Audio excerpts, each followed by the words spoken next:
Hi, I'm Lee Salisbury and welcome to Soap from the Box, the podcast where I interview actors I used to direct on some of the country's biggest continuing dramas. And if you had told the 12-year-old me that today's guest would not only be on the podcast, but also now be one of my best friends, I would never have believed you. Enjoy.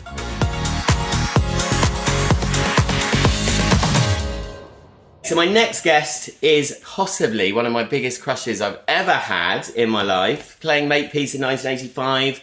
I remember I used to go to my nan and granddad's and watch it with the nation on a Saturday night and dream of our wedding. And then in 2006, when I directed Emmerdale, Karen, my best friend, phoned me and said, "You will never guess who's joining Emmerdale." And instantly I said, "Not Glynis Barber." And it was Glynis Barber. Hello, Glynis Barber. Ta-da! Ta-da! But I had to share you with Floella Benjamin, didn't I? You did, yeah. Because the other crush was Floella well. Benjamin. And do you remember once we did get to know each other, which we bonded at an awards, because Glynis's husband Michael was in Jerry Springer and the real Jerry Springer was there. Do you remember? Yeah. And we ended up having quite a lot to drink, and that was the beginning of a long Yes, I was following Jerry Springer around and you were following me. You were around. It's like, who is this man who keeps following me around? Which Jerry was actually thinking about me. I kept trying to say, my husband's playing you. We were a nightmare threesome that night. But then our long friendship began, didn't it? And I remember you always were confused at first because you were like, why did you not want to marry Michael? Oh, yes. I know. Which Glynis has never got over. It confuses me to this day. Yeah. So we're here to talk about, half the show is about soap, and you've had obviously a big appearance in EastEnders and Emmerdale, so we've got to whiz through both. And then we'll talk about you because you've done so much, it's unbelievable. So we'll start with EastEnders, where you played Glenda Mitchell. Right. In 2010 you joined. I think I joined actually at the end of 2009 when I stepped in to Jill Gascoigne's shoes because they'd written a part for her that was sort of like 9 or 10 episodes that had been specifically written for her. And then I think for health reasons at the very last minute she had to pull out, and there was no one else available. Oh, no, there was. At 1 minute's notice. Don't you remember though, So because I had stepped in. just joined and they ran around the office when Jill couldn't do it and said, we need the national kind of treasure, someone who, and I was like, Glynis Barber. And do you remember you phoned me going, and you'd already had a call. You phoned me going, we knew you were joining EastEnders and we were very excited. And the next minute I started you were filming there. before I you came did. and met you down in stage door. Yeah. And you were going for the audition and you started the next day. I started the next day, literally the next day. And didn't you have about 16 scenes or something? Oh, yes. I mean, it was unbelievable. I had 40 pages of dialogue. 40 pages and big dialogue because it was... And I mean, I would never have been cast in this part normally. I mean, if they'd had, if they'd thought, who can we get for this part? It would never have been me. It honestly was. I was the last man standing. The thing was, wasn't it, that it was supposed to be Peggy's, against Peggy. Well, it was Peggy, so basically Barbara you were far Windsor's too nemesis, and contemporary. So, and did they change the script when you joined? Because obviously,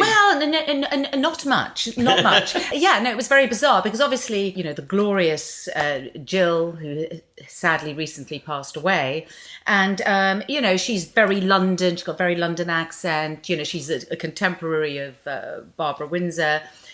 So no, I really didn't fit the bill at all. And I think they just were a bit desperate. So in I came, and then I arrived on set and everybody sort of looked at me and looked at Sam Janice and Rita and went, do you know what? It's a match made in heaven. This is quite fun. And I mean, I was... I was just like the whites of my eyes were rolling because I just got thrown in at the deep end. I went in to meet with them, to read. On the journey home, I was told I'd got it, and I was starting with 40 pages of dialogue. It's unbelievable. The next morning, and plus it's EastEnders. It's not like a little show. It's a huge I know. show. And I probably shouldn't admit it, but I'd never watched it. I'd vaguely heard of the Mitchells. I mean, I knew about it because everybody knows about it.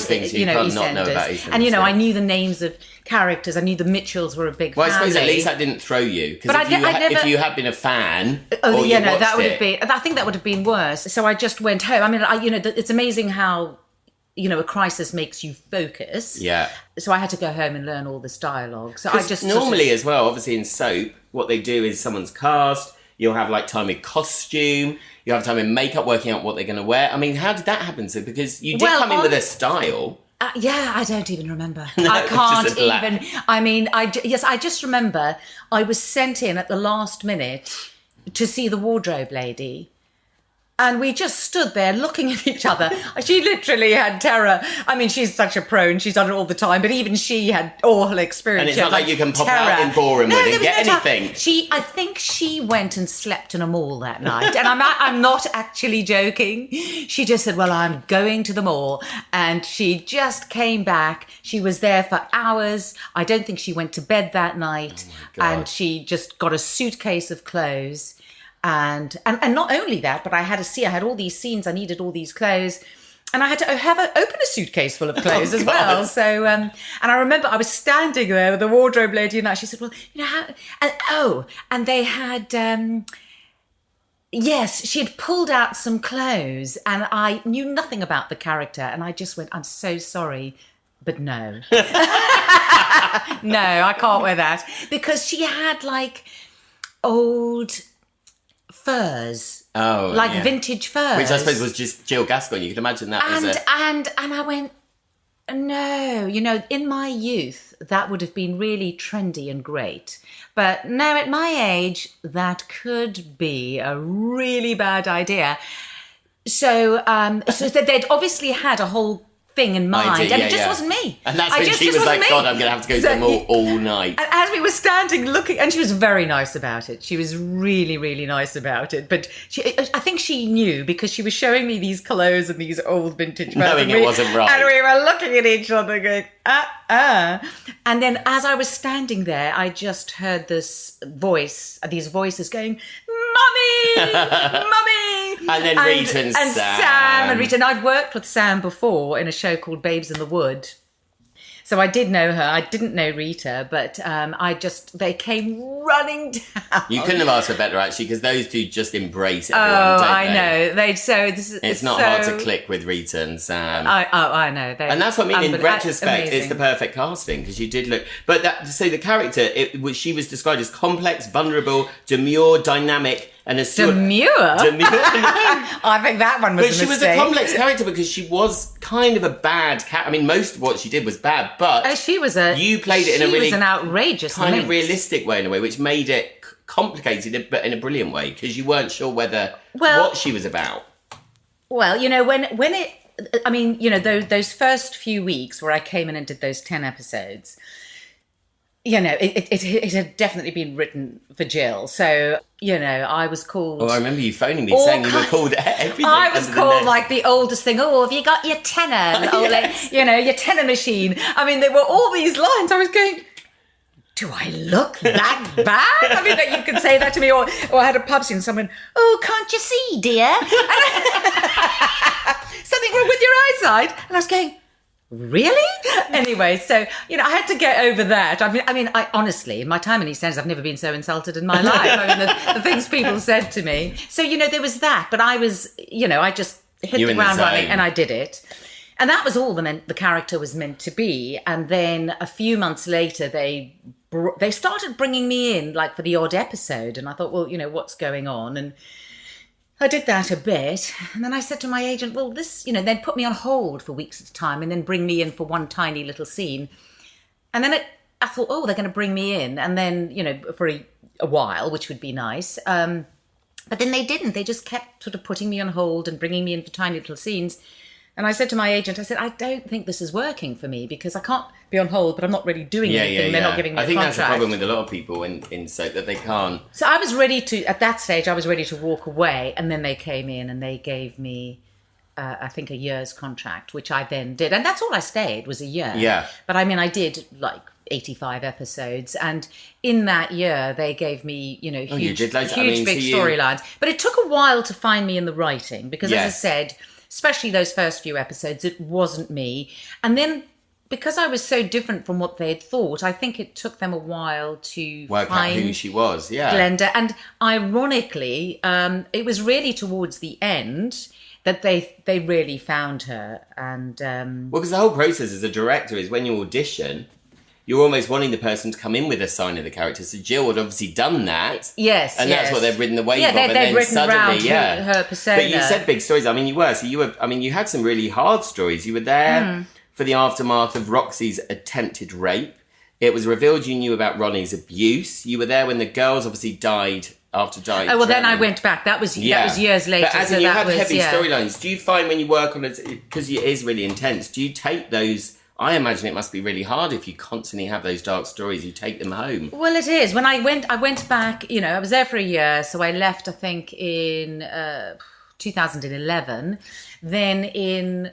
I forget the years. Was it 2016? Yes, 2016 you went 2016, 17. I went back for a few months for, that horrendous storyline where Ronnie and Roxy died, where I think I literally cried in every single scene. Yeah. So that was fun. And, I had to cry so much that I burst the blood vessels in both eyes. Did you? First the one eye went, and it was like bloodshot red because of the crying, and then the other eye went. Oh my I was looking at these two literally red eyes.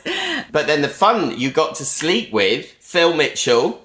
I cut a swathe through the men of EastEnders. Oh, you did. Everybody who had a girlfriend or a wife, I had to go. And it was sad. It's one of those stories that were like as if it was sad that they went like that, wasn't it? The girls. It was really sad and bonkers, really, because here you have these two great characters, and then to get rid of them in one go. No one could believe it. No one could. I honestly don't know what the thinking was. It takes so many years to shape a character, and those two had so shaped those characters, and both of them didn't want to go. So it's always weird, isn't it? No, they didn't. They were shocked. I was shocked. Listen, I was shocked when I went. You went, yeah, because I didn't know, and the character had really come into her own, and because they brought your son in as well, hadn't they, with you? Well, no, initially my son came in with me, and then he sort of disappeared. He came back when I went back for their death, but then he sort of went as well. He didn't. He sort of disappeared. But because Glenda had I think they'd finally found her, and it all sort of culminated in this party on the square where she's a bit drunk and she goes round and insults. Oh, you insulted everyone, didn't you? Everybody in the room, but sort of at the same time telling the truth, and that was when they really found her, which was just says what she thinks, completely unfiltered. But I think she was funny. I thought she brought some humour into the square. Which she was brash and she didn't care about. Well, she did care. And the thing is, there was a heart. She cared in her own way, so much but tragedy she was. There, yeah, there was a lot of tragedy. She did care, but she was untrustworthy. Yes. Oh, yeah. And, even her daughters couldn't trust her. She tried to steal. If there was any money, she'd take it. Yeah. It doesn't matter where it came from. And she'd say anything she wants, but she did care in her own way. Yeah. And you were nominated, weren't you, for Villain of the Year, in fact? I can't remember. Yeah, was I? In 2011, I've got the British Soap Awards. So you obviously did something right. So that was EastEnders. Now, then when we met, obviously, years before that on Emmerdale, as I was saying earlier, and that was playing Grace Barraclough, who I think still everyone remembers. Grace. Do they? Yeah, because obviously you were so you came in 2006. The world's worst policewoman. She was. I was going to introduce you as that. Literally, the world's worst. It was in front of her. So you came in, it was the huge Christmas storyline, which was at that time that they would really do these huge stories, and it was who killed Tom King, which was huge. Yeah, and I just only came in for that. Once again, I came in for a few weeks. But you were in massively, weren't you? You were in a lot. Yeah, and they'd said to me, the remit I was given is, would Glynis come in just for a couple of months for this very big storyline, and we want someone to come in and play a policewoman, and what we're looking for is a Helen Mirren prime suspect kind. She's really amazing policewoman. And then I came in, and then when they decided to keep me a bit longer, so I was there like 10 months in total, my policing skills went rapidly downhill, and I ended up having an affair with the killer. Didn't seem to have any idea he was the killer. And I was an absolute joke. When you went in, have you always said, because of Dempsey and Makepeace, have you always kind of had a thing of saying no to playing police again? Or I remember been in your kind of mind? Shortly after Dempsey and Makepeace, I was offered a policewoman role in a Poirot or something, and I did turn it down because I didn't want to go straight into that. But other than that, I haven't actually been offered a lot of police women. So yes, it did occur to me. I bet you all casting directors think we can't ask her to do that because she'll say no. But I felt, a long enough time had passed that it would be fine. So the story was you came in with Stephen Roman Hughes, who was playing your kind of partner. He was my fellow policeman. Who was a better policeman, really, wasn't he? He was kind of on you. He started to see the bits falling apart. I mean, I should have had an affair with him. I don't know what I was thinking of. But you suspected, I mean, your main suspect was Bob Hope. What? Bob, who worked at the cafe. Was it? Yes. Oh, I can't remember the details. I mean, the can't remember any details. Unassuming murder suspect. Was he really? Yeah. And then Matthew, obviously, who was the bad boy. Oh, yeah. And then you said you started an affair with Carl, Tom Lister. And I have to share this story with everyone that I had told Glynis at the time that Tom only did, because the trick of television is when you do kissing scenes, you obviously just peck on the lips. You don't use any tongue. And I told Glynis that Tom Lister was adamant that he had to use tongue, and forgot to tell Glynis that this was actually made up. And so Glynis, when you did a scene with him, actually said to him, Tom, I just have to say, I don't use tongue. And he was like, he looked what? horrified. And the other thing about that affair is I was a lot older than Tom Lister. I mean, I think he was literally He's in really his young. 20s. He looks much older, Yeah, actually, he looks a bit older, but he was, I think at the time, he was in like his late 24 or 20s, something, yeah. and I was about 50 or in my early 50s. And I went, well, I don't know about this. I mean, that's quite a big age difference. And they took you. And they didn't mention it. I mean, in the story, they didn't mention it. And I thought, well, I could be, I don't know how this is going to go down with the public, and I'm the policewoman on his, I think it went down really well, though. I think people really loved those two together. But I remember calling the script department and saying, listen, can I just talk about this? I said, there's a very big age gap here. And, you don't mention the story. And she went, oh, is there? Because we hadn't thought about it. And I went, really? So that's quite funny. So you had that, and then the parallel to EastEnders where you were getting... Oh, yeah, and then I arrive in EastEnders and they hand me my tennis... They hand me a tennis machine. Yeah. So in the end, you got caught by Stephen, who played Vikesh, was it? Was his name Vikesh? I think so. Don't know. I never remember any details. I only remember the broad strokes of life. When I read back all the notes, it is quite... You go, oh, yeah, you remember so much. Because actually, your character did so much in that short timeline. But you actually then ended the relationship, but he came back and seduced you. Did he? He had... apparently. I mean, you obviously didn't take much to juice. I think it was half a glass of wine. Well, my awesome policing skills made that possible. As soap is, he had just admitted the murder when you walked out and got hit by a truck. I know. They were obviously desperate to get rid of me. But honestly, I think she had a very nice apartment that was quite high up. I think she should have just flung herself over the balcony. Well, do you remember, rather than being roadkill. We always laugh as well, and it was probably one of the worst stunts, wasn't it? A huge tanker speeding down the street. I know. Did it have to be quite so big? And it cut to a shot of you, and you had a trickle of blood coming out of your... kind of out of your nose or something. I know. I remember they sort of broke the news to me that I was going, which I'd fully been expecting to go. I honestly wasn't expecting to stay because I was a policewoman on this case, and they said, we love you, but there's no way out. There's this policewoman, she just doesn't fit in the village.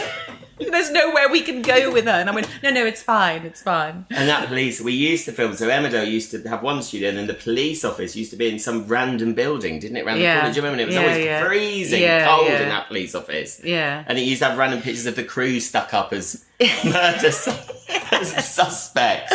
I know. So that was Emmerdale. But there is another soap I was in. The Night and Day. Yeah. And what were you in that? Because I haven't got any notes on your Night and Day. Fiona Brake. I was Fiona Brake. And that was a few years, wasn't it? You were in that was 1 year. Also a year. That was very unfortunate because that was a very exciting project. And it had a very David Lynch kind of quality. It wasn't your normal soap. It was a soap in that it was going to be shown sort of every day, but it was all shot single camera. Oh wow! And the plot lines, it was what was the big David Lynch show? Twin Peaks. Twin Peaks. So it had that sort of quality, and I should have watched that. Oh, you would have loved it. I can't imagine single camera in soap. And I was a school teacher who'd had a boob job. So they gave me this big stuffed bra. Oh, really? Yeah. Because my very handsome husband that I had, he was also a few years younger than me, by the way. He was a few years younger than me. And, but he just didn't seem sexually interested in me. And I just couldn't work out why. So she did, you know. Just got a boob job. She got a boob job. She tried everything. And it turns out he was gay. Oh. Yeah. So, yeah, that was that story. And then we had a The boob son. job did nothing. Did absolutely nothing for him. But I was a school teacher, but did a lot for the pupils, because then I ended up having an affair with one. Oh my God! I ended up having an affair with the pupils. I'm going, oh, this is really bad, because I mean he was about 22, but I mean he was playing 18. But, And so, did you leave that show, or was that cancelled? Because I remember it being cancelled. Yes, it was.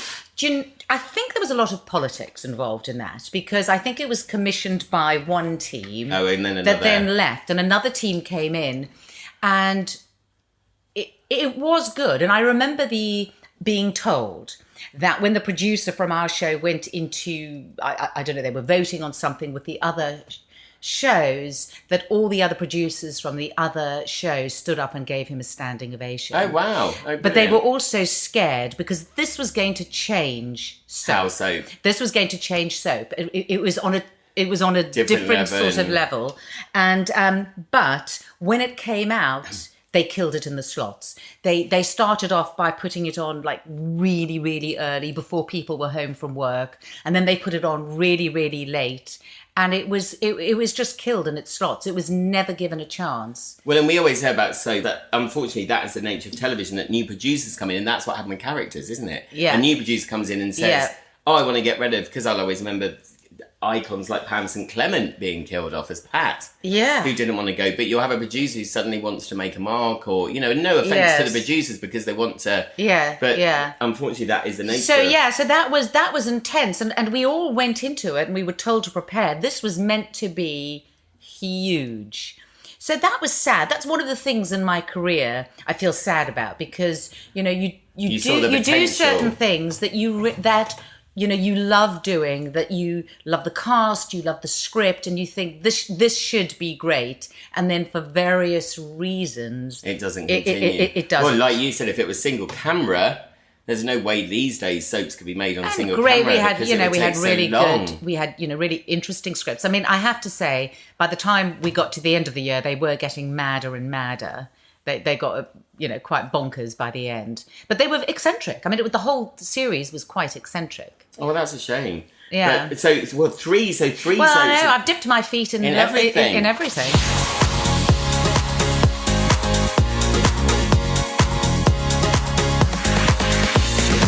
The big thing was Dempsey and Makepeace. That's where you came to kind of like everyone's attention. It was 3 series, 30 episodes each series, made in 1985. And I was shocked it was not only 1985 to 1986. We shot the first year, 84, 85 and 86. We just 3 years. Did it. Yeah. It's almost one of those things that the legacy has lasted so long.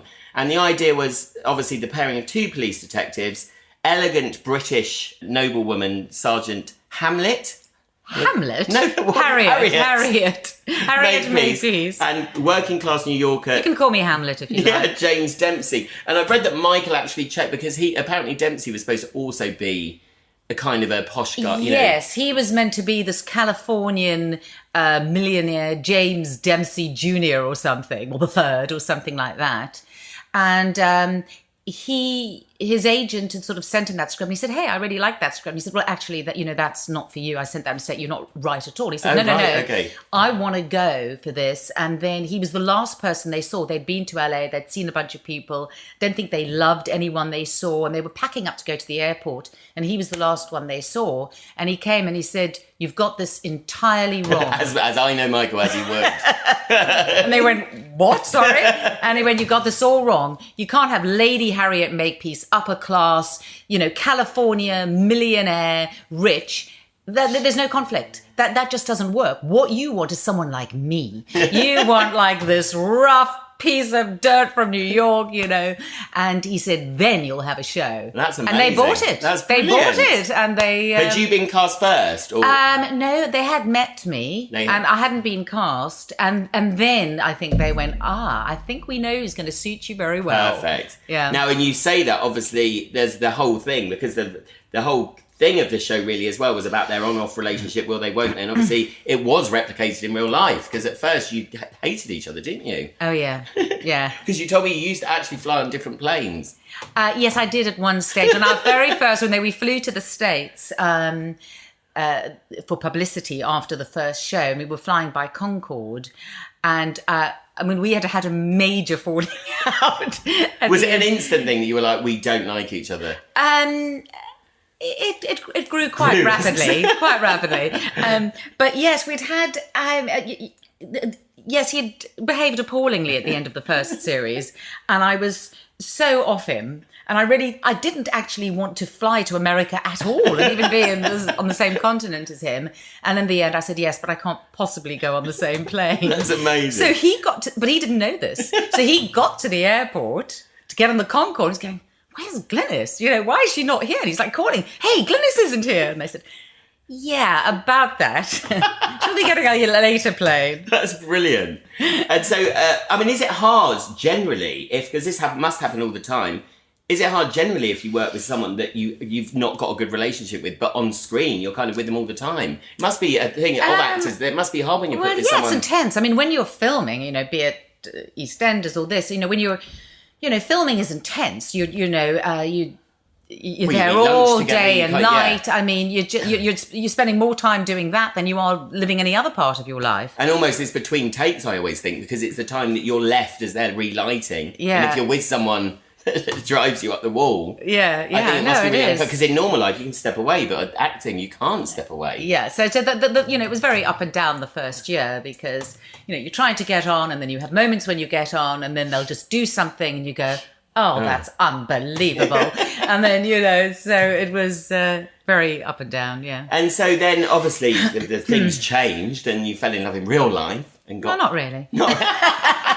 We won't tell Michael that. But it was everywhere, wasn't it, at that time, the will they, won't they? It was like a Kylie and Jason. It was that what happened with them when it was kind of in Neighbours, when they were will they, won't they, and then in real life. Well, the first time, and then we started in the second series, we started dating. And but even our dating went up and down. But we did start dating, and what won you round to him in the end? Oh well, there was an attraction. Yeah. There was an attraction, and then he calmed down, and he approached me in the right way. And right. I'd had a boyfriend, and I'd split up with him, so the circumstances were a bit different. But so we had a couple of dates, and we began dating, and keeping it very quiet, which was hard. And then we thought, right, okay, we're dating, and then. Rather naively and genuinely naively, because we really didn't expect this, we were invited to a royal premiere of a film. I think Prince Charles and Di were there, and we honestly didn't think us arriving at this premiere would be such a big deal. Well, we literally got stampeded. Really? Stampeded. And the press actually ignored Prince Charles and Diana. My God. It was, for the one and only time. And I've just never seen it. I wasn't used to the press. I wasn't used to this kind of attention. And we must remember. And I literally was like a frightened animal. I can't tell you what it's like when you have. And I remember getting out of the car, and the paparazzi just went absolutely berserk. And then we went in, we watched the film, thinking what's going on. It had built. So by the time we came out, the whole of Fleet Street was there. Oh my God. God. They ran at us like a pack of wolves, and we were sort of somebody, they tried to help us sort of get into the car, but people, they were throwing themselves in the car, they were throwing themselves against the window. It was terrifying. And then we thought, oh, wow. And that, when people see all those pictures, that's what I mean. You've been there in the height of something yourself. it is really scary, isn't it? It's not something. When you think of these big stars that are followed every day, Britney Spears, I remember, was followed at the height by about 200 paps. I can't think of anything worse. She went.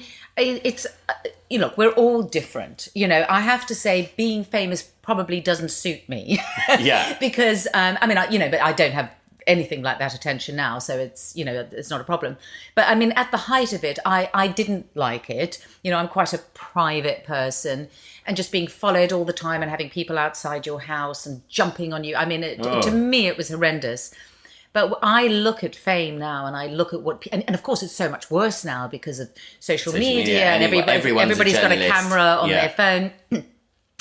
I actually, it's horrendous. And people say, oh, well, if you become an actor and you're famous, you're asking for it. And people have absolutely no sympathy. Idea. I mean, when I think of, but also the fact Di, Princess Diana, what she went through, it's, people think, oh, you deserve it or you want it. Honestly, I honestly don't think and anybody what's the view, wants your that. view then? Because I think that's the thing with acting, and that's the thing, because what is a success as an actor judged on? And it is unfortunately fame, because we all know money-wise as an actor, a lot of people just want to act and don't want the fame, but then to really get paid well as an actor, kind of fame comes part and parcel of it, doesn't it? Yeah. It does in certain things. I mean, obviously in films or television, I think it's obviously different in theatre. I mean, and you do have some actors who are absolutely superb actors who aren't followed by the paparazzi and have managed to take a different trajectory. And I think that's. I think you just have to not call. I mean, it is a bit. Some people are caught in. But most people now, I find. I mean, the younger generation. I mean, if you ask younger actors now what they seem to want fame. Yes. Everybody wants fame. And well, again, you entered East. Good luck is all I can say. Because be careful EastEnders, what you wish for. You entered EastEnders and Emmerdale and stuff after a long career. I think it's really tough, actually. And there's no way around this because they need people, but. I think if you're going into EastEnders at 16 as your first job, it's really scary. I think that, and it is, and can dangerous. Never prepare for that. Yeah, it's dangerous because it changes your life in an instant if you've not been anywhere at one, doesn't it? And you do see, it's a weird thing. So then also the thing I love about Dempsey and Makepeace, I remember you telling me the stunts, how the industry's changed. Because I remember you said you did a stunt in a car that was being crushed. Yeah, that was one of our first. I think it was actually the first. It wasn't the first one that was broadcast, but it's the first episode we shot. And just explain the setup there. So we are in a car junkyard, and we get in, and we're in a car, I think our own car, and the baddies are running the junkyard, so they pick our car up, which is a Mini, in a crane, and for real, we were lifted in the car about 20 feet into the air and put in a crusher. Oh my God. And I remember, Michael could not believe it because, he'd come from LA. People. It was just you. Oh, no, it was us in there, and they literally began to crush the car. And the roof, began to go down, and we started ducking down, and they were crushing it more and more.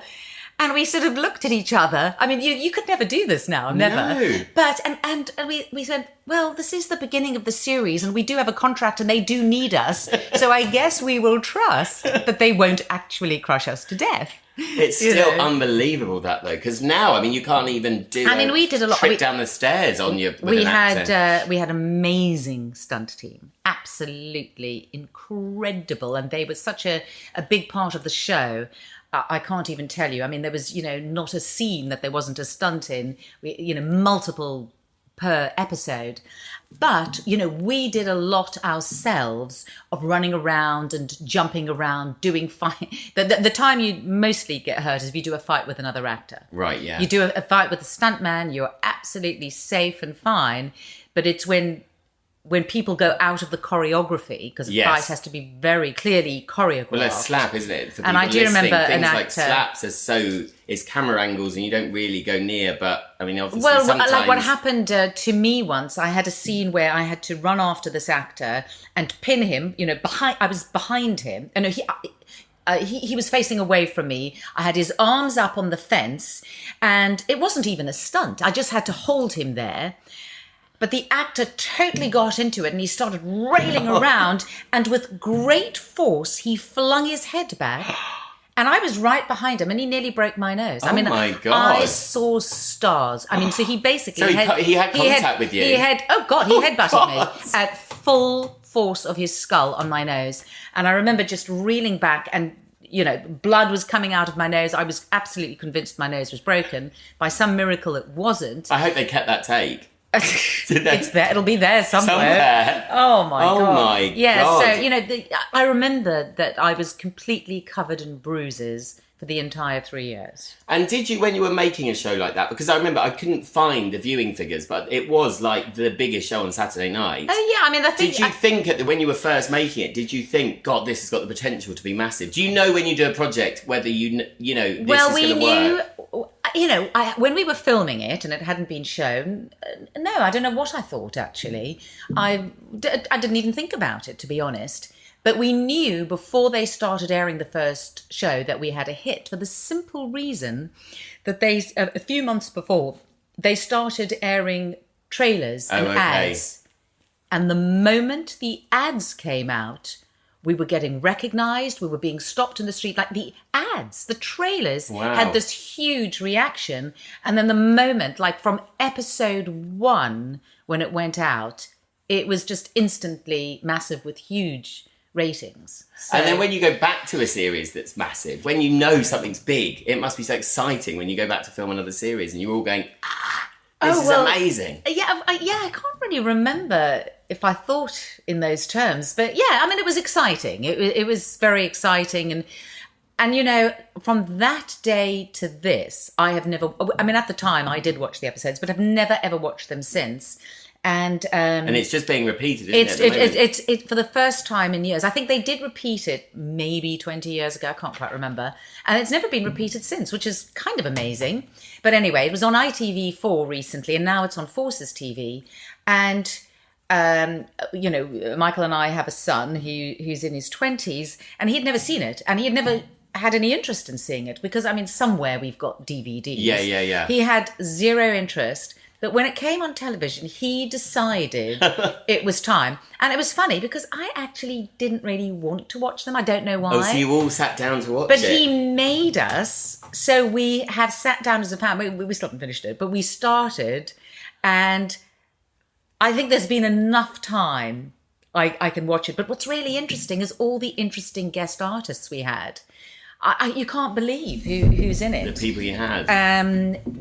Julian Fellows. Oh, really? Julian Fellows as an actor. Well, no, because he was in Monica the Glen as an actor. Oh, was he? Yeah. When I did a behind the scenes of Monica the Glen years ago, he was the Lord next door. Oh, was he? Yeah. I didn't realise. So what did Alex think of it when you watched it? Oh, he thought. I think he got a kick out of it this time because he is our harshest critic. Yeah. But he does not mince his words. So yeah, I think he really enjoyed it, and I think now he gets a real kick. And because he just couldn't get over, he just thought it was so 80s, and And you are both so cool in it. I mean, Michael's so cool in it. You're this young stunning, aren't you? And it was. Do you know what really? What's really getting to me watching it now is my voice. And I'm just so posh. But you were supposed to be posh. I know I was, but honestly, that voice and that accent is doing my head in. And I think you had like the original Rachel haircut. Like your haircut was renowned, wasn't it? Well, it wasn't Rachel haircut was. No, I mean it wasn't the same, but it was like your haircut was a star of its own. Well, I know, which is funny because when you look at it, it was a complete mess. I mean, I just cut it. It was shorter at the back, longer on the sides, but I literally never brushed it. But I just, came out of the shower, went da-da-da-da-da, and there it was. And it looks like a haystack. And people are going, why would you want that? But people at the time were like, wow. I remember watching one on DVD years ago, actually, and I was like, right, I don't want to watch anymore because I just remember thinking, it's not how I remembered it, and I want to remember it how I remembered it. Because I just remember some of the camera, like the old, how they filmed it when an episode starts with a big wide pan and a slow zoom into the window. Kind of a really weird way of filming. Do you know what? The thing that has pleasantly surprised me watching it is the amount of diversity in it. Yes, true. Do you know? And actually that's, in guest stars, in the representation of the police force we had. And a strong woman as well. A strong woman being an equal in a show, yes. that was unusual. And also the costumes, because obviously the 80s was such a decade. It was, of the shoulder pads and big, very done hair. So in a way, what I'm quite pleased about is that my hair was the opposite of done. That, I mean, it may have been big in a haystack sort of way, but it was as undone as you can possibly get. But that's probably why it was partly why it was so big, because it wasn't 80s. Yeah, it was so out of the usual. And also, I mean, look, some of my outfits are completely ridiculous, but that you won't find any big shoulder pads. And I remember, and I have to say that was me. So, I wore a lot of vintage. So I have so cool. And I wore a lot of quite masculine things. So I wore quite a lot of suits and ties. Yes, I remember the suits. And I wore a lot of bow ties, which I have to say, looking back at, I quite like that. So. And I remember the episode that now again you wouldn't. I remember everyone was smoking in the office, which always is so funny to see. Yeah. And I remember didn't Michael come in on a horse in one episode? Oh yes, into the office. Yeah. But at the time, like you said, it's a bit Twin Peaks. It's quite surreal that. No wonder it was like people loved it.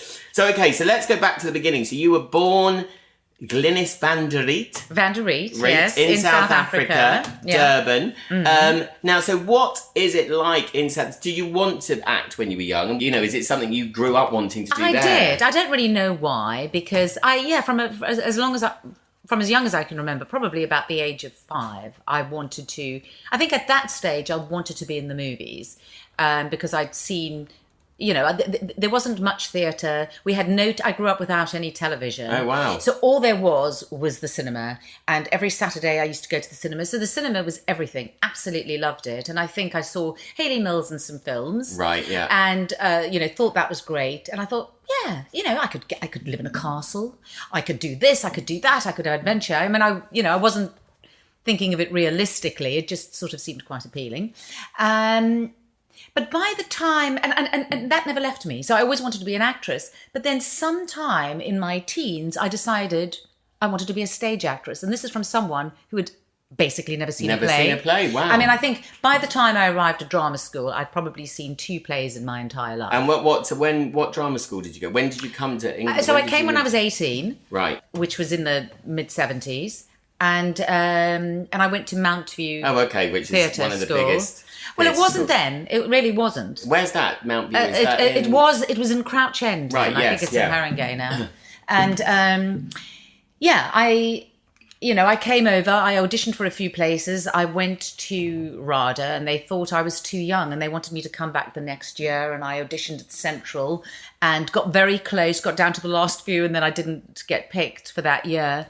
And I was absolutely gutted, because that's where I really wanted to go. And then I had a friend from South Africa who was at Mountview. And she said, come to Mountview. So I went there, we'll have you. We'll have you. So that was easy. But, and it probably was not the best one at that time. Yeah, but now it is. I loved it. I absolutely loved it. And that cemented in you, right, this is what I want to do. I mean, when did you first see your first theatre show then? It must have been incredible if you wanted to do that, actually seeing something on stage. In my mid-teens, my mother suddenly became like a stage door Johnny or stage door Jane. So her thing was, there was like one theatre in Johannesburg. It was this big place, the Civic Theatre, and you'd have ballet, you'd have singers, and the odd play. So she decided she liked going to shows and then waiting at the stage door or trying to get backstage to say hello to the stars. Oh my God. And even at the time, but she'd always take me. Oh no. And I remember being mortified. And we went to see a play, and for some reason, I think it was called 40 Carats, and it starred Glynis Johns, who was in Mary Poppins. Oh. She was the mother. She's actually a fabulous actress. Is that who you wrote about? Yeah, she turned 97 the other day. And so we went to see her, and once again, my mother would go in like with the scenery. She'd go to the stage door and they'd either let her in or they wouldn't. And if they wouldn't, she'd go in where the scenery was. I mean, I don't know what she was doing. And we ended up, suddenly these actors are walking down the hall and suddenly there's me and my mother. My mother goes, "Hi, I loved your play." And she did that to Glynis Johns. How fun. Walked on, it might have even been on the stage. Oh my God. And I was about 14 and I just wanted to die. And then she said to Glynis Johns, I wanted to introduce you to my daughter, whom I named after you. Oh. And I went, what? That's such a lie. And was it such a lie? An absolute and complete and utter lie. And I remember that being one of the most embarrassing moments of my life. Glynis Johns going, how the hell did they get in?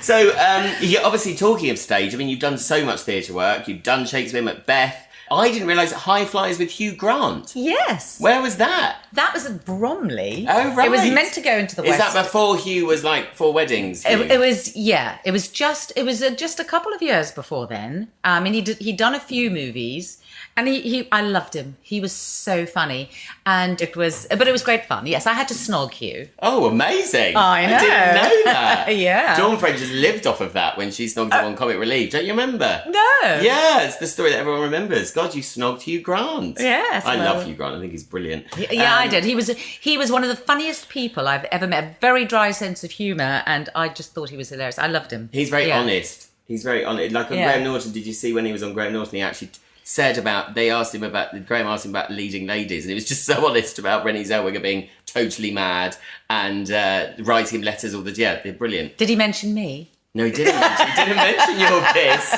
Probably can't remember me. Now, one of the talking points of theatre, obviously, you did The Graduate, which was, a massive thing. And were you the first person to do it where you didn't take all your clothes off? Well, it's just she... I don't think she does take all her clothes off, but she goes topless at one stage, which was a precedent was set in the West End. And the West End production then went on tour, and that's the production I was in. And I didn't want to do it. And it wasn't really necessary, and it wasn't in the script. No, I think, So that caused such a hoo-ha with the press. It was unbelievable. You just never know when, what's going to happen. But again, like you said, it was unnecessary. It had become almost one of those things that people were going just because someone was doing that. Do you know what I mean? I remember seeing Nicole Kidman in a play where she was totally naked in it. Yeah. You're kind of thinking, you don't really have to. I mean, The Graduate's just more about the affair. Well, I think in this, listen, it's one thing. It's something I never really wanted to do. But I'll tell you what, now, in this day and age, the way people are with their phones and social media, that once something is on the internet, it's there forever. I'll tell you something. This is not an era I would want to take my clothes off on stage. No, in theatre, no. I mean, I'm really glad that I didn't, to be honest. And I always think it's because as an actor, you're supposed to it's not you're playing, it's that character. Yeah. But I always think with things like that, you're still going to go, well, oh my God, in this internet age where, there's just so, and it's all very well as an actor, I'm going beyond that and I'm going to be free and sort of do all that. But I'll tell you, there's a price. Unfortunately, there's a huge price to be paid now, and And then you've done TV shows so you did Blake 7, which was huge as well, in that kind of Doctor Who type way, wasn't it? Yes. That was one of my first things. I know, and you're kind of known for that. That was I was at the tail end of it because it started as Blake 7, and then Blake died or went off, and they did 3 series, I think, and they were going to cancel it, and the fans loved it so much that they also had they protested outside, so they the BBC rather begrudgingly did series 4, and that's sort of when I came in. So that was very early on in my career, and that must be quite hard. But it was fun. I mean, it was.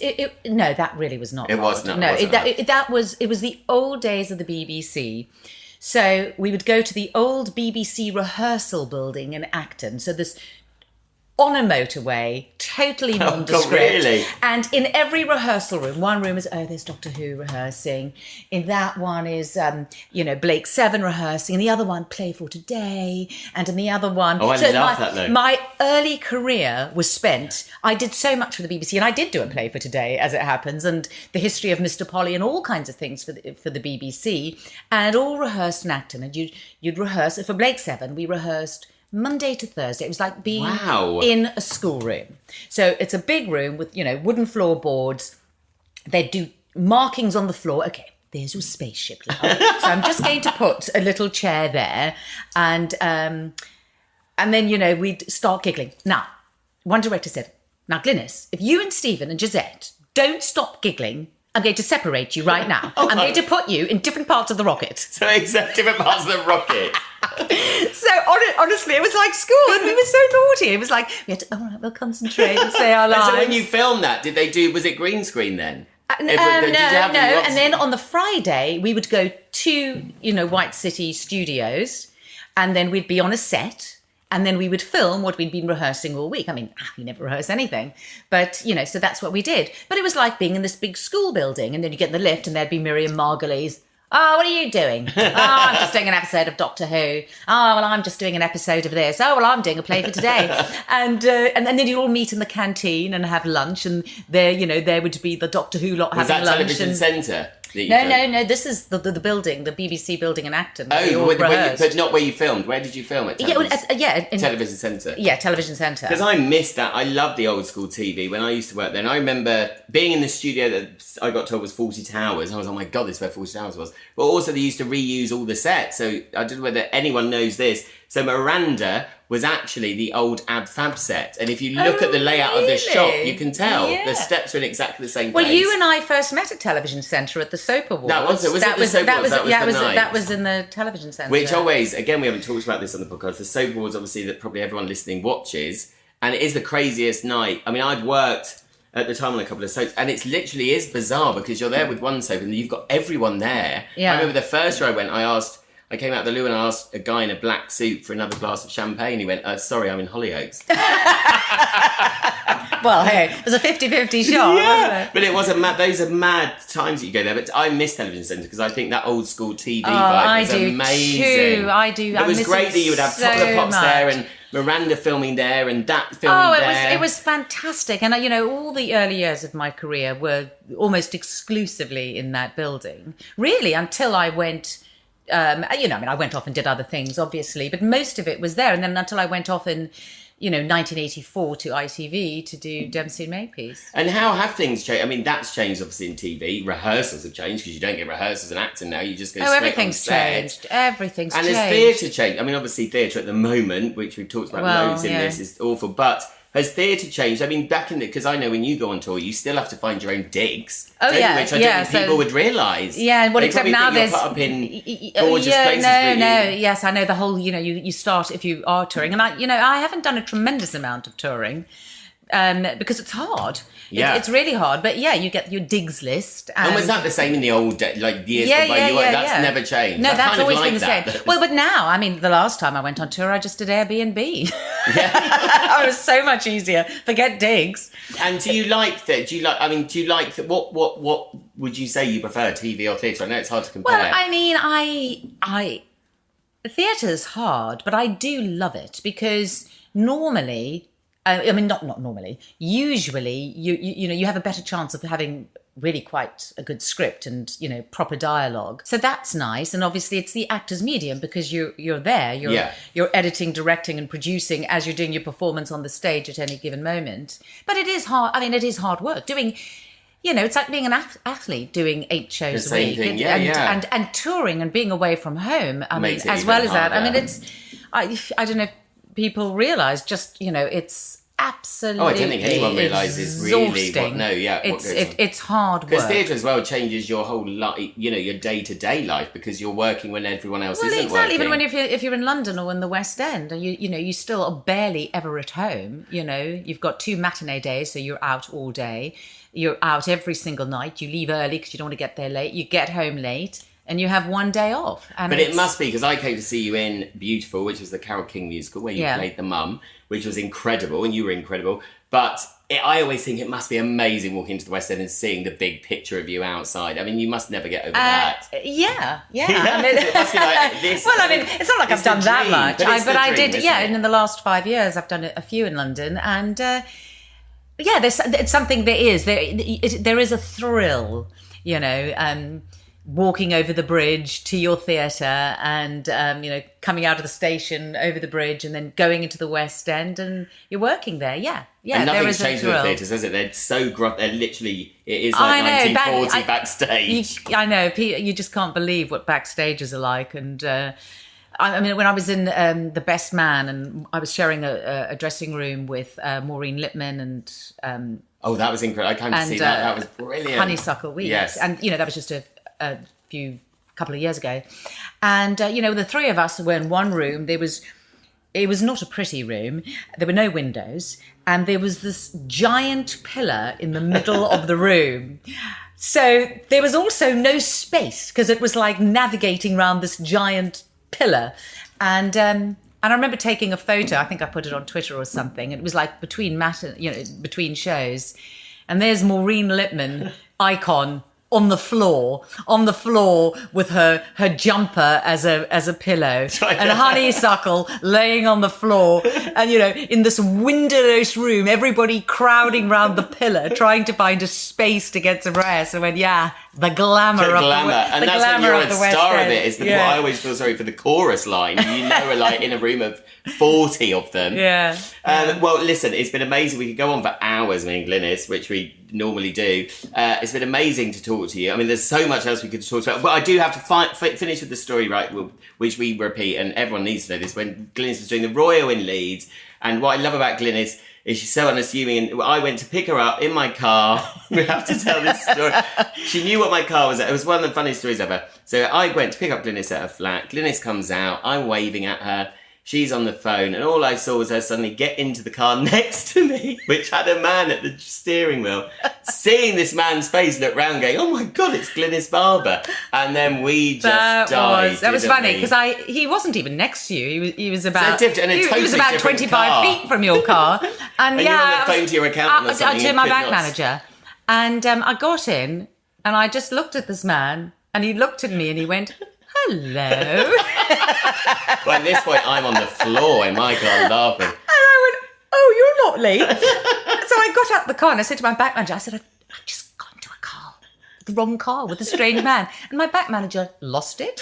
He was laughing so much. And then I came to you, you were laughing. I was trying to get in your car and I couldn't get my bank manager off the phone because he had lost it completely. He was absolutely hysterical. I think we were there for about 20 minutes. In the end, I said to him, "Look, I'm going to hang up on you now." So I had to hang up because he couldn't stop laughing. And our life is full of these dramas, basically, everyone. Finally, you need to have your little soap from the box. Oh. And the final question I'm giving to everyone is, and it's quite hard because I know you were in it, like, who in either EastEnders or Emmerdale, character-wise, would need a good wash of their sins? Oh, of their sins. Yeah. Right. Not the actors, because I always say we're getting far too much trouble when revealing if we say who we think, but a character. It could be for me. So, I mean, to be honest, you're probably yourself, your own character. Well, I was thinking that. But in both soaps. No, Grace wasn't bad. She was just In stupid. love. Yeah, true, yeah. Yeah, well, possibly Glenda. Yeah, Possibly, I think we should remember Glenda by donating, by kind of remembering her with that. It smells nice. Thank you. Well, lovely to speak to you. You too. Thanks. Thank you so much, Glynis, for being on my podcast. And a massive hello to Michael and Alex, Glynis's family, who are more than used to me and her sat with a bottle of wine in the garden, cackling and gossiping. Next week, another guest, and I'll be putting clues at Soap from the Box on Instagram, Facebook, Twitter, and the new YouTube channel, where you can also listen back to all the previous episodes. Thanks to David Stevens and the Bothy, as usual, for their edit and technical wizardry. Hope you have a really nice week. Stay safe and see you soon.